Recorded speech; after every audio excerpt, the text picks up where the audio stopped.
राधे राधे, जय श्री कृष्णा। जय हो गणेश जी महाराज की जय। जय हो चौथ माता की जय। आइए आज हम चैत्र मास की गणेश चौथ की संपूर्ण व्रत कथा सुनते हैं। अगर आप गणेश चौथ का व्रत करते हैं तो आपको व्रत और पूजन के साथ में गणेश भगवान और चौथ माता की व्रत कथाएं भी सुननी चाहिए। इससे व्रत करने, पूजा करने और कथा सुनने का संपूर्ण फल प्राप्त होता है। आइए अब हम चैत्र मास की गणेश चौथ की संपूर्ण व्रत कथाएं एक साथ एक ही जगह सुनते हैं। प्राचीन समय की बात है। सतयुग के जमाने में एक मकरध्वज नाम का एक राजा था। वह बड़ा ही धार्मिक, दयालु और चक्रवर्ती राजा था। अपनी प्रजा का पालन अपनी संतान की तरह ही करता था। उसकी प्रजा में ब्राह्मण, क्षत्रिय, वैश्य, शूद्र सभी अपने अपने धर्मों का पालन करते थे। नगर में कहीं अशांति का वातावरण नहीं था। पूरी प्रजा स्वस्थ, निर्भय होकर अपना जीवन जी रही थी। कहीं कोई चोरी, डकैती और लूटपाट का भय तक नहीं था।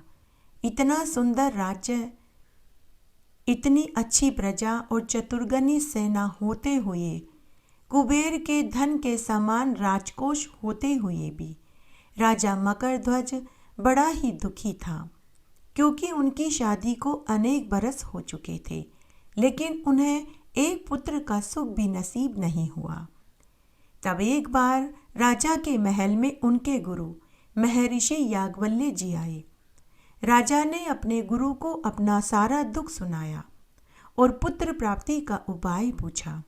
तब उनके गुरु याज्ञवल्क्य जी ने राजा मकरध्वज से पुत्र की प्राप्ति के लिए पुत्रष्टि यज्ञ करवाया, जिसके कुछ समय बाद राजा मकरध्वज की रानी को गर्भ ठहर गया और 9वें महीने में एक सुंदर तेजस्वी पुत्र पैदा हुआ। पुत्र को पाकर राजा रानी के साथ पूरी प्रजा को बहुत खुशी हुई। पूरे राज्य में लड्डू बंटवाए गए। शादी के कई बरस बाद जब राजा मकरध्वज को पुत्र हुआ तो पुत्र का लालन पालन करने के लिए राजा ने अपने राज्य का भार कुछ समय के लिए अपने एक विश्वास पास मंत्री धर्मपाल को सौंप दिया। राज्य शासन धर्मपाल के हाथ में आते ही मंत्री धर्मपाल खूब अमीर हो गया। उसका घर महल नुमा हो गया। घर में अन्न धन के भंडार भर गए।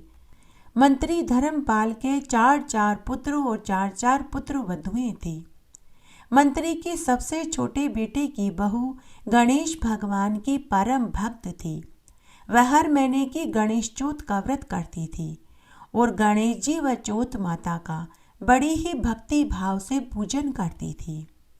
एक दिन उसे पूजा करते हुए उसकी सास ने देख लिया। उसकी सास अपनी छोटी बहू से बोली कि अरे पापिन, कुलक्ष्मी, तू क्या जादू टोने कर रही है? तू जरूर तंत्र मंत्र द्वारा मेरे पुत्र को और इस घर को हड़पना चाहती है। लेकिन चौथी बहू अपने सास के कटु वचन सुनने के बाद भी कुछ नहीं बोली। वह इसी तरह हर महीने की चौथ पर पूजन और व्रत करती रही। सास के बार बार मना करने पर भी बहू ने व्रत और पूजन करना नहीं छोड़ा। तब एक दिन सास ने अपनी बहू से कहा कि अरे पापिन उल्टा, तू मेरा कहना क्यों नहीं मानती? तू यह तांत्रिक तंत्र मंत्र करना क्यों नहीं छोड़ देती? अगर तू मेरा कहना नहीं मानेगी तो मैं तुझे मेरे घर से निकलवा दूंगी। तब चौथी बहू बड़े ही नम्र भाव से अपनी सास से बोली कि सासू माँ, मैं कोई काला जादू नहीं करती। मैं तो संकट नाशक गणेश जी का व्रत और पूजन कर रही हूँ। यह व्रत अत्यंत ही फलदायक है। परंतु सास ने बहू की एक नहीं सुनी और अपने चौथे पुत्र के कान भर दिए और बोली कि तेरी पत्नी काला जादू करती है, जादू टोने पर उतारू हो गई है। मैंने इसे कई बार मना किया, लेकिन इसने मेरा एक कहना नहीं माना। तू इस दुष्टा को मार पीट कर ठीक कर दे। अगर न माने तो इसे इसके घर छोड़ा। हे पुत्र, हम तो राजकुल के वंशज हैं, हमें किस चीज की कमी है? जो हम लोग पूजा पाठ और व्रत आदि करें। पुत्र पर अमीरी का भूत सवार था। उसने आव देखा न ताव, अपनी पत्नी को उसने डंडे से खूब मारा। उस दिन उस बिचारी का चैत्र मास की गणेश चौथ का व्रत था। वह सुबह से ही भूखी प्यासी थी। पति ने भी उसे खूब मारा, सास ने भी उसे खूब जलीकटी सुनाई, तो वह भूखी प्यासी ही गणेश जी को याद करती हुई सो गई। उस रात्रि को गणेश भगवान ने सोचा कि मेरी भक्त को इसकी सास ने खूब डांटा, पति ने भी इसे खूब मारा, बेचारी भूखी ही सो गई। इसके ससुराल वालों को तो चटका दिखाना ही पड़ेगा। तब गणेश जी ने उस नगर के राजा के इकलौते पुत्र का अपहरण कर लिया और उस राजकुमार के कपड़े और गहने मंत्री धर्मपाल और उसकी पत्नी के पलंग के नीचे छुपा दिए। अचानक महल में से राजकुमार के गायब हो जाने से राजा रानी चिंतित हो गई। राजा ने अपने नौकरों और सेवकों को आदेश दिया कि पूरी नगरी में ढूंढो, मेरा इकलौता पुत्र कहाँ चला गया, कौन मेरे पुत्र को लेकर चला गया। तब राजा के नौकरों और सेवकों ने पूरी नगरी के प्रत्येक घरों की छानबीन करी। कुएं, तालाब, बावड़ी, जंगल, मंदिर सभी जगह ढूंढा, लेकिन राजकुमार का कहीं पता नहीं चला। तब ढूंढते ढूंढते नौकर मंत्री धर्मपाल के घर पहुंचे तो उन्हें मंत्री धर्मपाल और उसकी पत्नी के पलंग के नीचे राजा के पुत्र के कीमती गहने और कपड़े मिले, लेकिन राजकुमार उनके घर में कहीं नहीं मिला। जब राजा मकरध्वज को इस बात का पता चला कि उनके विश्वास पात्र मंत्री धर्मपाल के घर में उनके पुत्र के कपड़े और गहने मिले हैं, तो राजा ने अपने अंगरक्षकों को भेजकर मंत्री धर्मपाल, उसकी पत्नी और उसके चारों पुत्र और पुत्र वधुओं को जेल में डलवा दिया और साथ ही कहा कि हे नीच पापी दुष्ट, तू मेरे राज्य को हड़पना चाहता था, तूने ही मेरे पुत्र को मरवाया होगा। तू साफ साफ बता मेरा इकलौता पुत्र कहाँ है, क्योंकि तेरे सिवा यह नीच कर्म और कोई नहीं कर सकता। तेरे घर में तेरे कमरे के पलंग के नीचे मेरे प्यारे पुत्र के कपड़े और गहने मिले हैं। अगर तूने 3 दिन में सच सच नहीं बताया तो मैं तेरे पूरे परिवार को मरवा दूंगा। राजा के कटु वचन सुनकर धर्मपाल चकित रह गया। वह सिर झुकाकर हाथ जोड़कर बोला कि हे महाराज, मैंने आपका नमक खाया है, मैं नमक हलाली कभी नहीं करूँगा। जैसे राजकुमार आपको प्रिय है वैसे ही मुझे भी प्रिय था। मैं भी नहीं जानता कि यह नीच कर्म किसने किया और मेरे घर में राजकुमार के कपड़े और गहने कहाँ से आए, मैं यह भी नहीं जानता। अगर आप मुझे जेल में डाल देंगे तो मैं किस प्रकार राजकुमार को ढूंढ पाऊंगा। आप मुझे 3 दिन के लिए कैद से रिहा कर दीजिए। अगर तब भी मैं राजकुमार को न ढूंढ पाऊं तो आप मुझे मेरे परिवार के साथ फांसी पर चढ़ा देना। तब राजा के गुरु याज्ञवल्क्य जी के कहने पर राजा ने उन्हें छोड़ दिया। धर्मपाल अपनी पत्नी, पुत्रों और पुत्रवधुओं के साथ घर आया। घर आते ही धर्मपाल ने अपनी पत्नी, पुत्रों और बहुओं से पूछा कि सच सच बताओ, तुम में से किसने यह नीच काम किया। लेकिन सब ने इनकार कर दिया। तब धर्मपाल ने कहा कि अगर सच पता नहीं चला तो राजा हम सबको आज से तीसरे दिन फांसी पर लटका देगा। ससुर की बात सुनकर चौथी बहू बोली कि पिताजी, आप चिंता मत कीजिए, हमारे परिवार पर गणेश भगवान का कोप हुआ है। अगर आप सभी गणेश जी का पूजन करें और हर महीने की गणेश चौथ का व्रत करें तो गणेश जी हमें इस संकट से बचा सकते हैं। मंत्री धर्मपाल को अब कुछ और उपाय भी नजर नहीं आ रहा था। उसने अपनी चौथी बहू से कहा कि बहू, तुम धन्य हो, तुम्हारे द्वारा ही मेरे कुल का उद्धार होगा।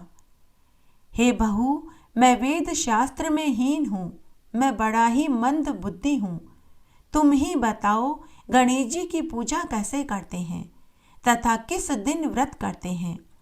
तो चौथी बहू बोली कि पिताजी, हमारे भाग्य से कल गणेश चौथ है। हम आज से 3 दिन तक गणेश चौथ का निर्जला उपवास करेंगे, घी का अखंड दीपक जलाएंगे और गणेश जी और चौथ माता का पूजन करेंगे। तो गणेश जी और चौथ माता जरूर हमें इस विघ्न से बचाएगी। तब उसी समय धर्मपाल ने अपने हाथ में जल, तिल और कुशा लेकर गणेश जी के व्रत का संकल्प लिया। बहू के बताए विधि के अनुसार घर के सभी लोगों ने गणेश जी का पूजन किया। तब 3 दिन तक उनके घर में चूल्हा नहीं जला। सबने अन्न जल का त्याग कर दिया। 72 घंटे तक बिना अन्न जल और नींद लिए वे सभी गणेश जी का पूजन करते रहे। उनके द्वारा अखंड भक्ति भाव से गणेश जी और चौथ माता का पूजन और व्रत करने से गणेश जी प्रसन्न हो गए। उन्होंने राजकुमार को जहां महल के जिस स्थान से अपहरण करके ले गए थे, वापस उन्होंने उसे वहीं छोड़ दिया। महल के अंदर से राजकुमार को बाहर आते हुए देखकर राजा, रानी, सेवक, नौकर, मंत्री, गुरुजी सभी चकित रह गए। तभी महल में आकाशवाणी हुई कि हे राजा, तेरे पुत्र को मंत्री धर्मपाल ने नहीं चुराया, तू उन्हें छोड़ दे। धर्मपाल के छोटे बेटे की बहू द्वारा की गई पूजा और व्रत के बारे में राजा रानी को बताया कि उनके द्वारा चतुर्थी का व्रत करने से ही तुझे तेरा पुत्र मिला है। आकाशवाणी सुनकर राजा की खुशी का ठिकाना नहीं रहा। राजा ने कहा कि हे गणेश जी भगवान, आप धन्य हैं और धन्य है धर्मपाल के बेटे की बहू, जिसके द्वारा गणेश चौथ का व्रत करने से मुझे मेरा पुत्र यमराज ने पुनः लौटा दिया। उसके बाद राजा ने धर्मपाल के चौथे बेटे की बहू को खूब सारा दान दहेज दिया तथा पूरी नगरी में यह ढिंडोरा पिटवा दिया कि सभी को हर महीने की गणेश चौथ का व्रत करना चाहिए तथा गणेश जी और चौथ माता का पूजन करना चाहिए। यह व्रत संतान देने वाला है। जब 1 महीने के बाद पुनः गणेश चौथ आई तो राजा रानी के साथ पूरी नगरी ने, धर्मपाल के पूरे परिवार ने छोटी बहू के साथ गणेश चौथ का व्रत किया और गणेश जी और चौथ माता का पूजन किया। हे गणेश जी महाराज, जैसे आपने उन्हें व्रत का फल दिया वैसे हमें भी देना। कहानी कहने वाले को, सुनने वाले को और हुकारा भरने वाले को। गणेश चौथ की दूसरी कहानी। प्राचीन काल में पृथ्वी पर राजा पृथु राज्य करते थे। उनके राज्य में जयदेव नाम का एक ब्राह्मण रहता था। उसके 4 बेटे थे, सभी का विवाह हो चुका था। एक दिन बड़ी पुत्र वधू ने अपनी सास से कहा कि सासू माँ, जब मैं छोटी थी तभी से हर महीने की गणेश चौथ का व्रत करती रही हूँ। यह व्रत बड़ा ही शुभ फलदायी है। क्या मैं यहाँ भी इस व्रत को कर सकती हूँ? आप मुझे हर महीने की गणेश चौथ का व्रत करने की अनुमति दे दीजिए। लेकिन सास ने मना कर दिया। उन दोनों के बीच की बातों को ससुर जयदेव सुन रहे थे। तब ससुर ने अपनी बड़ी बहू से कहा कि बहू, तुम इस घर की सबसे बड़ी बहू हो, तुम बहुत समझदार हो, तुम्हें इस घर में किस चीज की कमी है? भगवान की कृपा से हमारा घर अन्न धन के भंडार से भरा है। अभी तुम्हारे खेलने खाने के दिन हैं और यह गणेश कौन है? तुम्हें व्रत करने की कोई ज़रूरत नहीं है। इस तरह सास ससुर दोनों ने बहू को व्रत करने से इनकार कर दिया। कुछ महीनों के बाद बहू को गर्भ ठहर गया। 10वें महीने में बहू को सुंदर पुत्र पैदा हुआ। इस तरह समय बीतने लगा। जब पुत्र विवाह लायक हुआ तो उसकी शादी एक सुसंस्कृत लड़की से तय कर दी। यह देख गणेश भगवान रुष्ट हो गए। व्रत की आलोचना करने और व्रत धारण न करने से गणेश भगवान ने लड़के के विवाह वाले दिन फेरों में से लड़के का अपहरण कर लिया। सब तरफ हाहाकार मच गया कि दूल्हा कहाँ चला गया, दूल्हे को कौन ले गया। जब बड़ी बहू को पता चला तो वह अपने सास ससुर से बोली कि आपने मुझे हर महीने की गणेश चौथ का व्रत करने नहीं दिया, इसीलिए मेरा लड़का गणेश भगवान ने गायब कर दिया है। यह सुनकर सास ससुर को भी बहुत दुख हुआ। जब पोते की बहू यानी नई दुल्हन को पता चला कि उसके पति को गणेश भगवान ने सजा दी है तो उसने प्रण लिया कि अब मैं हर महीने की गणेश चौथ का निर्जला उपवास करूंगी और अपने पति को वापस लाकर रहूंगी। जब माता सावित्री अपने मरे हुए पति को धर्मराज जी से जीवित करवा सकती है तो मेरे पति तो जीवित हैं। नई बहू के संकल्प का पता जब सास ससुर और उसके दादा सास ससुर को पता चला तो उन्होंने भी संकल्प लिया कि अब से हम भी हर महीने की गणेश चौथ का व्रत करेंगे। इस तरह नई बहू के साथ उसके सास ससुर और दादा सास ससुर भी हर महीने की गणेश चौथ का व्रत करने लगे। तब एक दिन की बात है, घर में सभी का गणेश चौथ का व्रत था। उस दिन परिवार के सभी लोग विवाह समारोह में गए हुए थे। घर पर नई बहू अकेली थी। तब उस दिन गणेश भगवान ने नई बहू की परीक्षा लेनी चाहिए। गणेश जी ने एक बूढ़े ब्राह्मण का वेश बनाया और घर के दरवाजे पर आकर बोले कि भिक्षाम देहि, भिक्षाम देहि। तभी नई बहू दरवाजे पर आई और पूछने लगी कि हे ब्राह्मण देव, आपको क्या चाहिए। बूढ़े ब्राह्मण वेश में गणेश भगवान नई बहू से बोले कि बहू, क्या पीने को जल और खाने को भोजन मिलेगा। तो नई बहू बोली कि हाँ साधु महाराज, जरूर मिलेगा। तब नई बहू ने बूढ़े ब्राह्मण वेश में गणेश भगवान को बैठने के लिए सुंदर आसन दिया, उन्हें स्वादिष्ट भोजन खिलाया और शीतल जल पीने को दिया। जब बूढ़े ब्राह्मण वेश में भगवान गणेश ने भोजन खा लिया तो नई बहू ने उन्हें कपड़े और दक्षिणा भी दी और पांव छूकर आशीर्वाद लेने लगी। बूढ़े ब्राह्मण वेश में गणेश भगवान नई बहू से बोले कि हे पुत्री, सौभाग्यवती भव। तब नई बहू साधु महात्मा से बोली कि हे महात्मा जी, आपने मुझे सौभाग्यवती का आशीर्वाद तो दे दिया, अब आप ही मेरे पति को मुझे वापस लाकर दीजिए। तभी वहाँ चमत्कार हुआ। बूढ़े ब्राह्मण के वेश में गणेश भगवान ने नई बहू को साक्षात दर्शन दिए। गणेश भगवान को देखते ही नई बहू भगवान के चरणों में गिर पड़ी और करुण रुदन करने लगी।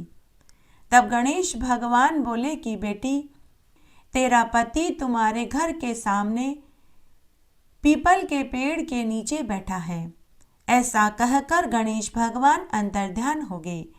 जाते जाते उनके घर को ठोकर मार गए तो उनका घर अन्न धन के भंडार से भर गया। तभी परिवार के सभी सदस्य भी घर आ गए। घर को सुंदर महल में बदला हुआ देख और घर में अन्न धन के भंडार देखकर सभी नई बहू से पूछने लगे कि बहू, हमारा घर सुंदर महल में कैसे बदल गया, हमारे घर में इतने अन्न धन के भंडार कहाँ से आए। तब नई बहू ने परिवार के सभी सदस्यों को पूरी सच्चाई बताई। तब नई बहू के साथ घर के सभी सदस्य घर के सामने पीपल के पेड़ के नीचे गए तो वहां उन्हें उनका पुत्र दूल्हे के वेश में बैठा हुआ दिखाई दिया। घर के सभी सदस्य अपने पुत्र और पोते को पाकर बहुत खुश हुए। वापस से फेरों की तैयारी की गई और धूमधाम से पूरे फेरे पटकवाए गए। विवाह के बाद घर के सभी सदस्य गणेश जी के मंदिर में नई बहू और बेटे को ढोक दिलवाने के लिए लेकर गए और वहां सवामण भोज का आयोजन किया। पूरे गांव को भोजन खिलाया गया। तब परिवार के सभी सदस्यों ने गणेश भगवान से अपनी गलती की माफ़ी मांगी और हर महीने की चौथ का व्रत करने का संकल्प लिया। उस दिन चैत्र मास की गणेश चौथ का दिन था। गणेश चौथ का व्रत करने से एक माँ को उसका बेटा, एक बहू को उसका सुहाग मिला। हे गणेश जी भगवान, जैसे माँ को बेटे से मिलाया, बहू को उसके पति से मिलाया, वैसा सबके साथ करना, कहानी कहने वाले के साथ, सुनने वाले के साथ और हुक्कारा भरने वाले के साथ। इसके बाद में गणेश जी की कहानी सुननी चाहिए। वो इस तरह है। एक गांव में एक बुढ़िया माई अपने बेटा बहू के साथ रहती थी। वे सभी बहुत गरीब थे। बुढ़िया माई रोज गणेश भगवान की पूजा किया करती थी। तब एक दिन गणेश भगवान बुढ़िया माई की पूजा से प्रसन्न हुए और उसे रात्रि में स्वप्न में आकर कहा कि हे बुढ़िया माई, मैं तेरी पूजा पाठ से बहुत प्रसन्न हूँ, तू अपने लिए कोई एक वर मांग ले। बुढ़िया ने कहा कि हे गणेश जी भगवान, मुझे तो मांगना नहीं आता। गणेश जी ने कहा कि तू अपने बेटा बहू से पूछ ले, मैं कल फिर आऊँगा। ऐसा कहकर गणेश भगवान अंतर्ध्यान हो गए। सुबह जब बुढ़िया माई सोकर उठी तो उसने अपने बेटा बहू से अपने स्वप्न वाली बात कही। तो बेटे ने कहा कि माँ, तुम तो धन मांग लो।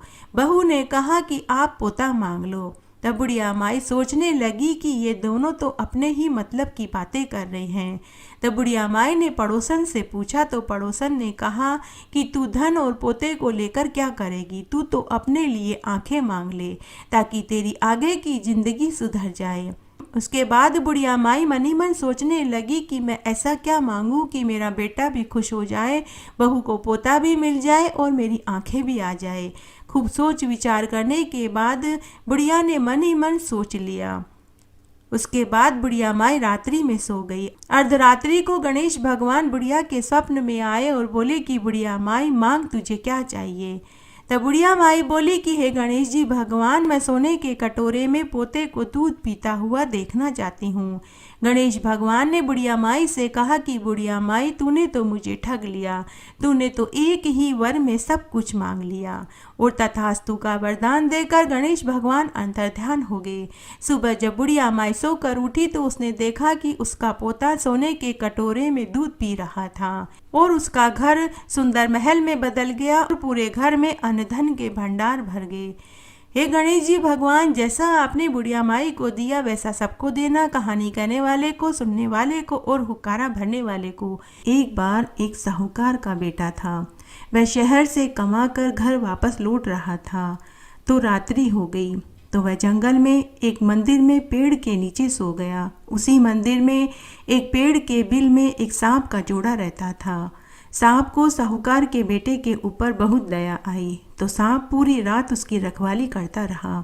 सुबह जब साहूकार सोकर उठा तो उसने देखा कि एक सर्प उसकी रक्षा कर रहा है। साहूकार के बेटे ने उसी समय एक ग्वाले से दूध लेकर खरीदा और उस सर्प को दूध पिला दिया। साहूकार का बेटा वहीं पेड़ के नीचे बैठा हुआ था।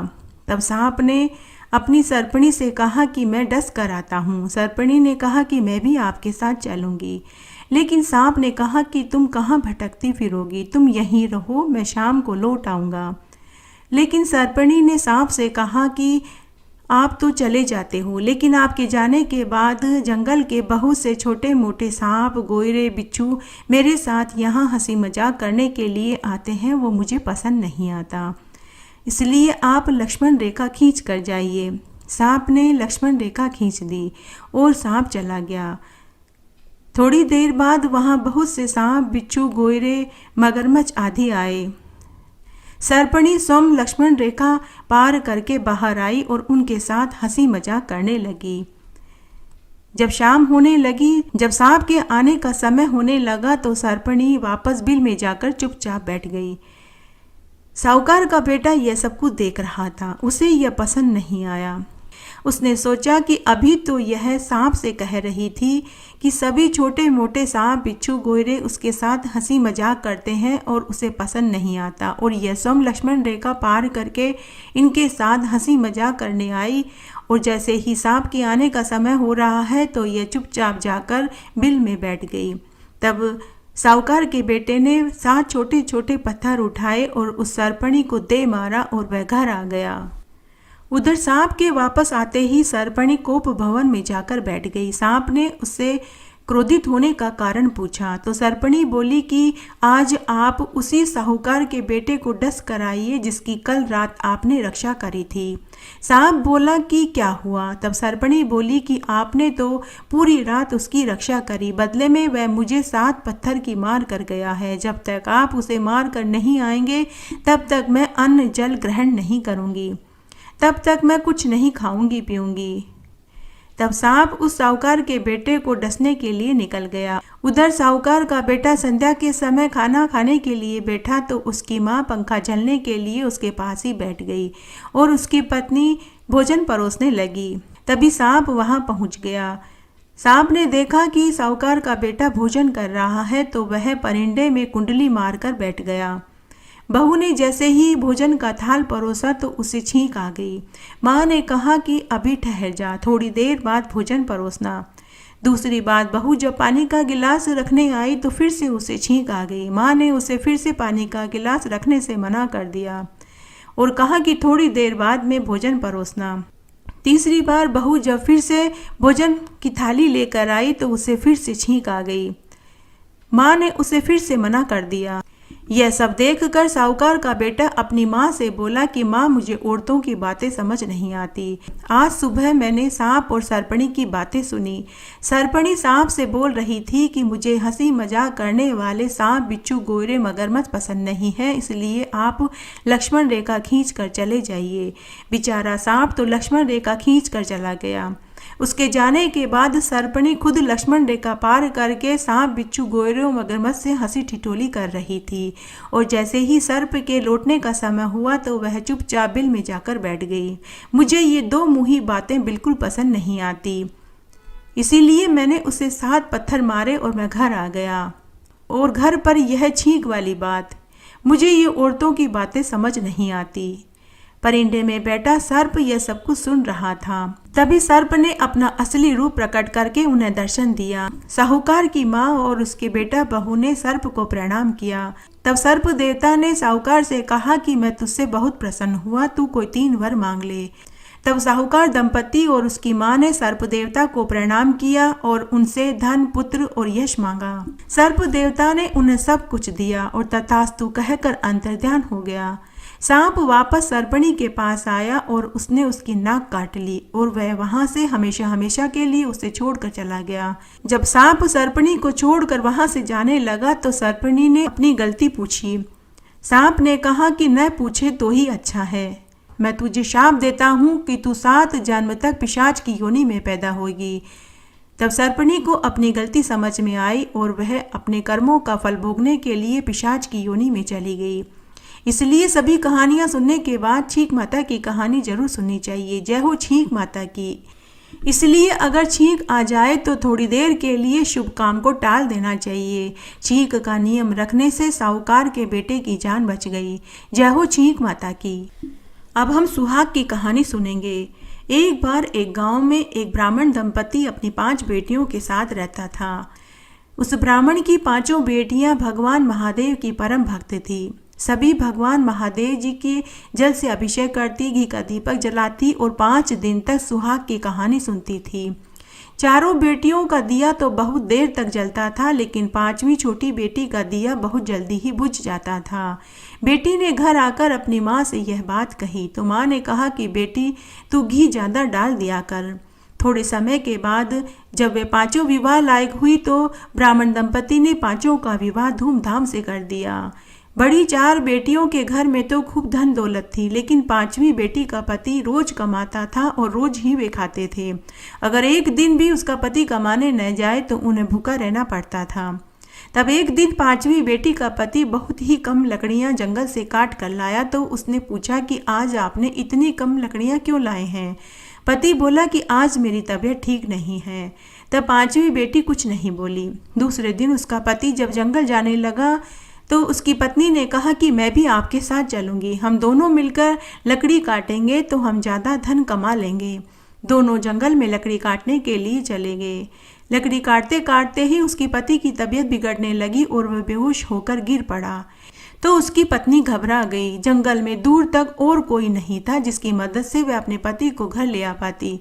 इसलिए वह अपने पति के सिर को गोद में लेकर वहीं जंगल में एक पेड़ के नीचे बैठ गई और जोर जोर से करुण विलाप करने लगी। उसी समय भगवान महादेव और पार्वती जी भ्रमण करते हुए वहां पहुंचे। तब पार्वती जी महादेव जी से बोली कि देखो, कोई जंगल में करुण रुदन कर रहा है, हमें चलकर उसका हालचाल पूछना चाहिए। तब पार्वती जी और महादेव जी उसकी मदद करने के लिए पहुंचे। ब्राह्मण की कन्या को रोता हुआ देखकर माता पार्वती जी ने उससे रोने का कारण पूछा तो वह ब्राह्मण की बेटी बोली कि हे माँ, मेरा पति मर गया है। तब महादेव जी ने उससे कहा कि तुम्हारा पति मर गया है, तुम इसे लेकर घर क्यों नहीं जाती। तब ब्राह्मण की बेटी रोने लगी और बोली कि मैं अकेली जी कर क्या करूँगी।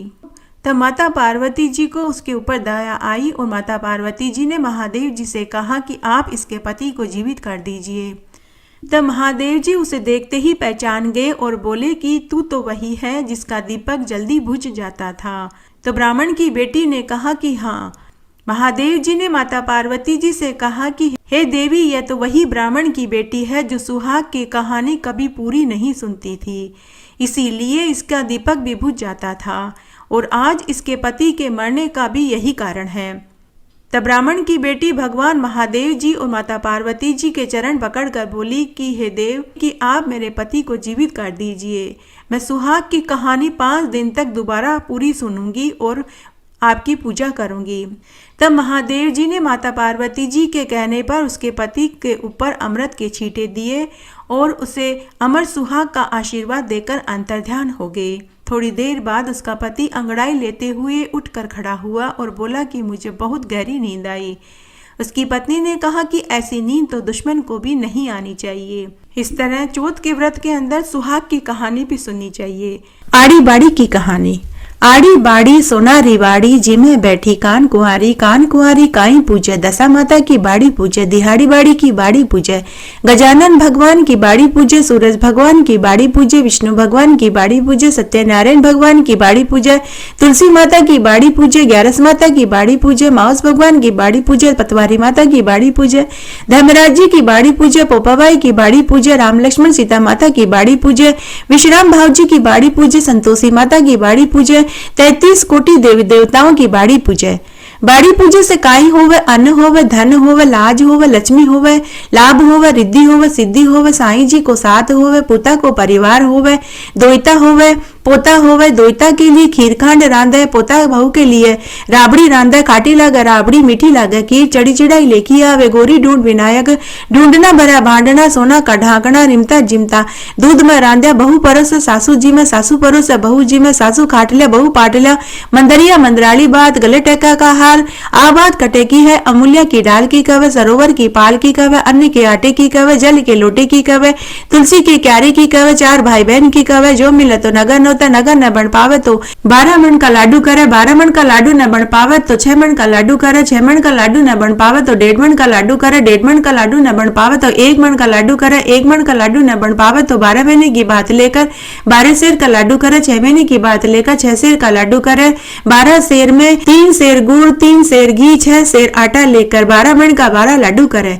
एक पानी का पनिहार की, एक रमता बालक न देवे, एक गाय का ग्वाला न देवे, एक सास की, एक बेटे की, एक बहू की, एक माँ की, एक बहन की, एक भाई की, एक पुरानी औरत, एक चाणक्य छणियार, एक दशा माता के घड़े रखे, एक तुलसा के क्यारे में रखे, एक समय व्रत करे, खाओ जो कर्म को, पाठ जो धर्म को, या बात कवे, खाटी मूली छाछ दे, गलोड़ी में घी दे, तलोड़ी में तेल दे, खाचा को फड़को दे, पापड़ को तड़को दे, जड़ू लो पूत दे, सासू जी को परसन दे, बहू को जिमर दे, देरानी जिटानी खम्मा खम्मा करे, बोल बोलनी पाड़ोसन दे, दलिया गुणी गोबर दे, चोरनी आका नु आका चोरिया, थारा घर को धर्म थाने लगे, मारे घर को धर्म मने बढ़ाओ, पीपल पूजो पनौती बरबर, मोतियों का थाल दुख दर्द कम कर जो, राजपाट दीजो, उठो बहू बेटी गिलू सुको कामण गाओ, कामण की आवा हाथ, स्त्री रो कूचो, मर्द राहात, गल मोतियन रोहात, 33 कोटि देवी देवताओं ने नमस्कार।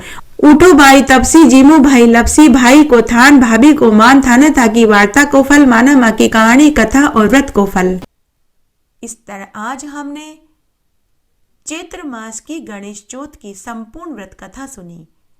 आशा करती हूँ आपको इस कथा को सुनने का संपूर्ण फल प्राप्त होगा। मेरे साथ बने रहने के लिए आपका धन्यवाद। आगे आने वाली कथा कहानी के लिए भी आप इसी तरह मेरे साथ बने रहें। धन्यवाद।